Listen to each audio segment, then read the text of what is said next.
یہ بات پوری دنیا اچھے طریقے سے جان چکی ہے کہ اسرائیل کا ہٹلر جرمنی کے ہٹلر سے زیادہ ظالم اور زیادہ خونخوار بھیڑیا ثابت ہوا ہے۔ چونکہ اسرائیل کے ہٹلر نے کتنا ظلم کیا، کم کیا، زیادہ کیا، یہ یہودیوں ہی کا بیان ہے۔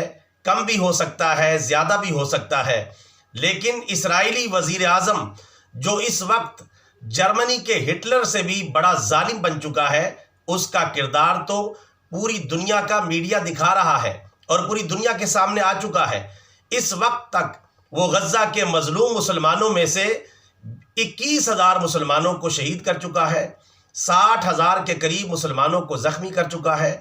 اس کے علاوہ 8,000 کے قریب بچوں کو شہید کر چکا ہے، 7,000 کے قریب خواتین کو شہید کر چکا ہے، 20 لاکھ کے قریب مسلمانوں کو بے گھر اور بے آباد کر چکا ہے، ہزاروں کی تعداد میں مسلمان زخمی ہیں، ہزاروں کی تعداد میں ملبے کے نیچے دبے ہوئے ہیں، اور اس طرح اسرائیل کے وزیر اعظم کا ظلم و ستم پوری دنیا کے سامنے آ چکا ہے۔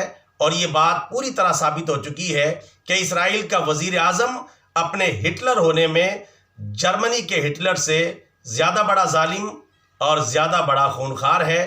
اللہ تعالیٰ اسے جلد ہلاک فرمائے، آمین ثم آمین۔ پیغام اور معلومات اچھی لگی ہیں آگے پھیلائیں بطور صدقہ جاریہ، channel subscribe, video like and share, جزاک اللہ خیرہ۔